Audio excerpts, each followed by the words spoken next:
네, 이번 주에는 39절로 56절의 말씀인데요. 마리아가 세례 요한을 임신하고 있는 엘리사벳을 방문해서 서로를 축복하며 찬양하는 장면입니다. 네, 45절에서 엘리사벳이 마리아에게 이렇게 말합니다. 복이 있도다. 왜 복이 있도다 이렇게 말하고 있는 걸까요? 주님의 말씀이 이루어질 것을 믿는 자가 복이 있도다. 마리아뿐만 아니라 누구든지 주님의 말씀을 듣고 그 말씀이 이루어질 것을 믿는 사람들은 다 복을 받습니다. 그런데 우리 중에는 구원의 말씀을 듣고 믿는다고 하는데 복이 없다고 아우성치는 사람들이 참 많죠. 복의 원천이신 주님이 오셔서 우리에게 복을 주셨는데 복이 없고 답답한 인생을 살고 있는 겁니다. 우리는 분명히 은혜의 말씀을 듣고 그 은혜의 말씀을 믿는다고 하는데 그 믿음이 복을 잉태하지를 못하고 있는 거죠. 우리는 흔히 믿음의 열매를 종교적이거나 도덕적인 열매로만 생각을 하지 않습니까? 그런데 진짜 믿음의 열매라고 하는 것은 믿음이 주는 복의 열매거든요. 믿는다고 하는데 복을 볼 수 없으니까 그 복을 의심하고 다른 걸 찾는 사람들도 참 많지 않습니까? 예, 그래서 오늘 정말 믿음이 우리 인생을 복되게 하는지 그것을 마리아를 통해서 한번 봅시다. 이 믿음이 나를 이렇게 복되게 합니다. 내 인생을 이렇게 복되게 합니다. 이 신앙 고백이 나와야 되는데 그게 안 나오면 정말 곤란한 거죠. 그걸 마리아를 통해서 한번 보자는 겁니다. 주님은 처녀인 마리아에게 그리스도 메시아를 잉태할 것이라고 말씀하십니다. 그리고 그 아들이 마리아 자신과 이스라엘과 만국을 구원할 메시아요, 영원한 나라의 영원한 왕이 될 것이라고 말씀하십니다. 구원의 하나님이 마리아를 통해서 이 세상에 오신다는 겁니다. 임마누엘의 하나님이 예수로 오셔서 자기 백성을 죄와 죽음에서 구원하신다는 것이죠. 하나님이 이 놀라운 말씀을 하셨고 이 놀라운 말씀을 마리아가 듣고 믿었습니다. 어떻게 그런 일이 일어날 수 있습니까? 그렇게 궁금해하면서 말이죠. 마리아는 그런 일이 어떻게 일어날 수 있는지 도무지 알 수가 없는 겁니다. 그럼에도 불구하고 주님의 말씀이 이루어질 것이라고 믿었습니다. 하나님은 먼저 말씀하시고 그리고 말씀하신 것을 이루시는 약속과 성취의 하나님이시라고 하는 것을 알기 때문이죠. 네, 하나님이 말씀하셨기 때문에 이루어지는 겁니다. 하나님은 말씀하시고 마리아는 하나님의 그 말씀 그대로 이루어질 것이라고 믿었습니다. 이 마리아의 믿음을 복이라고 하는 겁니다. 우리도 같은 말을 듣습니다. 하나님이 예수의 죽음 안에서 우리를 구원하셨다는 말씀을 듣습니다. 아직도 우리 몸에 죄가 있는데 하나님이 나를 의롭다고 이미 선언하셨다는 말씀을 듣습니다. 네, 예수 안에서 우리의 죄를 용서하시고 우리를 의롭다 하셨다는 말씀을 듣는 겁니다. 그뿐만 아닙니다. 하나님께서 우리와 화해하심으로 우리를 좋아하시고 기뻐하신다는 화평의 말씀을 듣습니다. 우리를 구원하시고 우리의 죽음을 넘어서 우리에게 부활의 생명을 주신다는 말씀을 듣습니다. 우리는 아직도 죽음 안에서 살고 있는데 하나님은 우리의 죽음을 넘어 영원한 부활을 주셨다는 말씀을 듣는 거예요. 처녀인 마리아에게 잉태할 것이고 아들을 낳을 것이고 그 아들은 이스라엘의 구원자이며 영원한 왕이 될 것이라고 하는 말씀보다 더 궁금하고 더 놀라운 말씀이잖아요. 놀라워서 궁금하죠. 궁금하니까 예수 안에서 말씀하시고 행동하신 하나님을 바라보는 겁니다. 이렇게 바라보는 것이 바로 우리의 복된 회개라는 것입니다. 구원의 은혜와 자비를 베푸시는 하나님을 바라보는 것이 회개입니다. 그렇게 궁금해하고 그렇게 하나님을 바라보면 생명수를 주시는 하나님 앞에 우리가 나와 있음을 발견할 수 있습니다. 누구든지 예수 안에서 하나님을 바라보면 하나님의 은혜와 영광을 대면하게 됩니다. 그러면 우리도 마리아처럼 주님의 말씀이 내게 온전히 다 이루어질 것이라고 믿고 소망하게 되지 않습니까? 이 믿음과 소망은 그냥 가만히 있지 않습니다. 우리로 하여금 우리 아이들에게 말하게 합니다. 그리고 행동하게 합니다. 그래서 우리 인생을 복되게 한다니까요. 왜냐하면 그 믿음과 소망은 우리로 하여금 말하게 하고 행동하게 하고 움직이게 하기 때문이에요. 그러니까 바로 이 믿음과 소망은 우리의 미래뿐만 아니라 지금의 인생도 복되게 한다니까요. 말씀을 듣고 믿음이 들어오고 나면 그때부터는 뭔가 하나가 더 생깁니다. 주께서 나를 구원하셨다고 하는 그 말씀이 하늘나라에서 그리고 종말에 영원히 이루어질 것을 우리가 믿습니다. 그죠? 정말 그것을 궁금해하면서 그것을 바라보면서 나를 구원하신 하나님을 바라보고 하나님 앞에 나아가면 정말 우리에게 이루 말할 수 없는 믿음과 소망이 임하죠. 근데 우리가요, 일상 속에서 뭔가 하나 놓치는 게 있습니다. 믿음이 믿음으로 우리로 하여금 움직이게 하는 게 아니라 믿음이 자꾸만 추상화가 되어버리죠. 그러니까 50절의 말씀을 잘 보십시오. 마리아의 믿음과 하나님을 알고 하나님의 영광을 대면한 경험이 어떻게 나타났는지를 보십시오. 하나님을 알고 하나님을 대면할 뿐만 아니라 그 하나님을 믿는 믿음을 가진 사람들에게 임하는 또 한 가지가 있습니다. 하나님을 두려워하는 자들에게 하나님이 자비를 베푸시고 은혜를 베푸시는구나, 이것을 알게 되는 겁니다. 그래서 50절에서 하나님의 자비가, 하나님의 은혜가 하나님을 두려워하는 자들에게 영원히 함께하도다. 하나님을 두려워하는 자에게 하나님의 자비가 임한다는 것이죠. 네, 하나님을 두려워한다고 하는 것은 하나님을 경외하는 것입니다. 여러분은 언제 하나님을 두려워하고 하나님을 경외하십니까?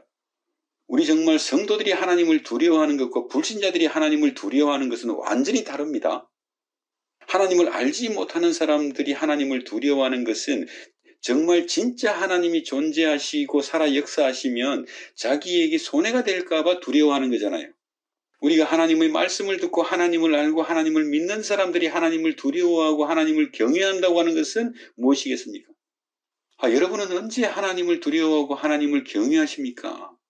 정말 그렇게 하나님을 경외할 때마다 하나님을 알고 하나님을 믿는 여러분들에게 임하는 하나님의 자비를 경험하십니까?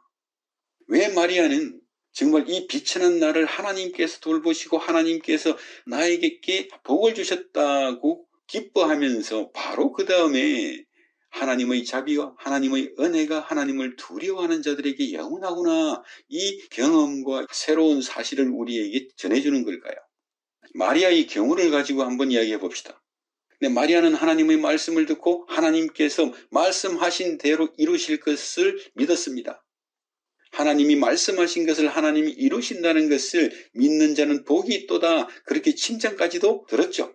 그런데 그 다음 날이 되면 의심이 몰려오고 그 다음 날이 되면 걱정이 밀려오고 그 다음 날이 되면 두려움이 밀려옵니다. 우리도 하나님을 알고 하나님을 경험하고 하나님을 믿는다고 하면서 우리 인생 속에서 하나님이 보이지 않고 하나님을 원망하는 시간들이 또 얼마나 많습니까?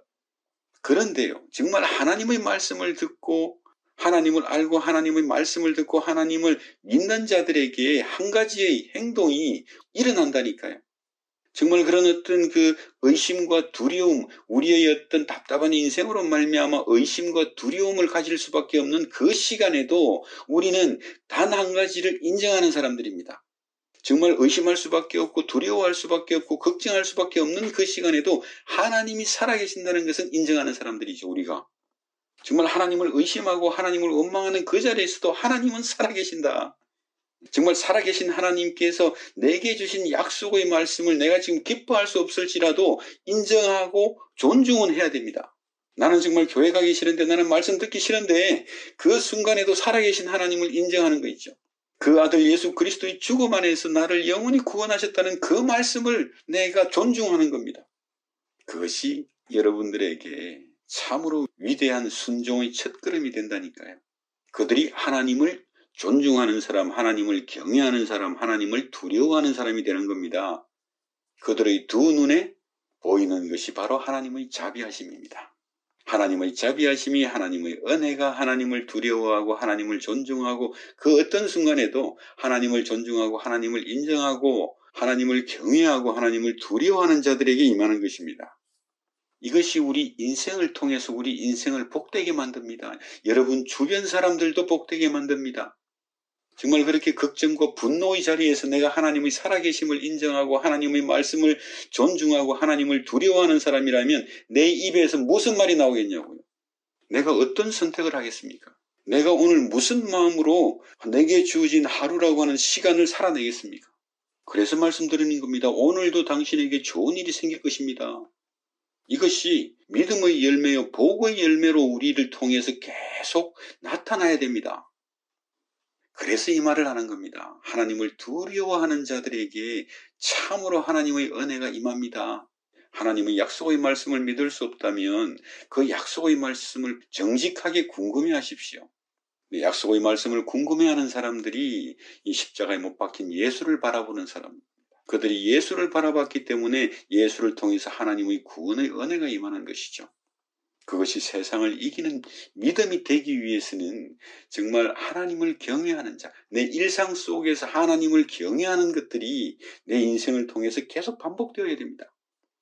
오늘 하나님께 예배하기도 싫고 오늘 바쁜 일도 있고 교회 가기도 싫은데요. 내가 지금 기분이 너무 나쁘고 내가 너무 실망했고 너무나 절망 속에서 괴롭습니다. 좋습니다. 정말 당신이 하나님을 아는 사람이라면 하나님을 두려워하십시오. 하나님을 인정하십시오. 하나님을 존중하십시오. 그것이 당신의 인생이 얼마나 복된지를 보게 할 뿐만 아니라 당신을 통해서 당신의 말과 당신의 선택과 당신의 행동을 통해서 하나님이 당신을 축복하실 것입니다. 정말 우동 장사를 할까요? 고기 장사를 할까요? 그렇게 계산만 하지 말고 하나님을 존중하라. 하나님을 두려워하라. 그렇게 하나님을 존중하고 하나님을 두려워하고 하나님을 경외할 때 그 하나님의 말씀이 나에게 믿음과 소망을 주지 않습니까? 그러면 계시록 말씀 그대로 하나님의 어린 양의 보혈과 그리스도의 정은이 우리를 이 세상에서 이기게 한다고 하는 그 말씀이 우리를 통해서 실현되는 것이죠. 그래서 마지막으로 말씀드립니다. 믿음과 순종으로 여러분의 인생을 복되게 하십시오. 믿음의 열매와 복의 열매로 여러분 인생이 충만하시기를 예수 그리스도 이름으로 축원드립니다. 네, 마지막으로 한 말씀 드립니다. 하나님을 두려워하십시오. 하나님을 경외하십시오. 하나님을 존중하십시오. 그것이 우리가 받는 하나님의 은혜가 될 것입니다. 정말 예수 그리스도로 말미암아 믿음의 열매, 복의 열매가 충만하시기를 예수 그리스도 이름으로 축원드립니다. 아니 복이 없다고 왜 그렇게 난리를 치는 겁니까? 그리고 엉뚱한 복을 찾고 그렇게 난리를 치시는 겁니까? 아니 도대체 어디 가서 복을 찾는 겁니까 도대체? 우리 비천한 인생이 하나님으로 말미암아 영원히 복을 얻었어요. 우리의 믿음, 우리의 경험들은 그렇게 우리가 하나님을 두려워할 때 정말 빛을 발하거든요. 저도 정말 짜증나고 괴롭고 힘들 때 하나님의 살아계심과 하나님의 말씀을 꼭 붙잡고 있을 때 말이죠. 정말 그것이 얼마나 큰 용기와 은혜를 주는지 몰라요. 사람을 비판하고 세상을 비판하다가도 그 하나님의 살아계심을 내가 존중하게 되면 사람을 축복하게 되고 세상을 축복하게 됩니다. 얼마나 남았을지 모르지만 복된 인생을 살아야죠. 그 얼마를 더 살려고 그래요. 복된 인생을 살아야죠. 아무리 우리가 말씀을 듣고 말씀을 믿고 말씀을 기뻐하지만 또 돌아서면 걱정과 염려에 붙잡히는 죄인들이거든요. 하나님을 믿고 하나님의 말씀을 믿는 그 믿음이 우리 인생을 복되게 하기 위해서는 정말 이렇게 일상 속에서 하나님을 경외하고 하나님의 말씀에 순종하는 것, 이것이 참으로 더 복된 것이죠. 또 저는 어떨 때 그런 생각 들어요. 정말 내가 그 순간에 하나님의 살아계심을 인정하고 하나님을 두려워하고 하나님을 경외하지 않았다면 내가 그때 무슨 선택을 했고 무슨 말을 했을까? 이게 정말 섬찟한 거예요. 그러니까요. 정말 복되도다 하나님의 말씀을 믿는 자들아. 정말 그렇거든요. 우리에게 주신 믿음이 우리의 인생을 참으로 복되게 하기를 예수 이름으로 축원드립니다.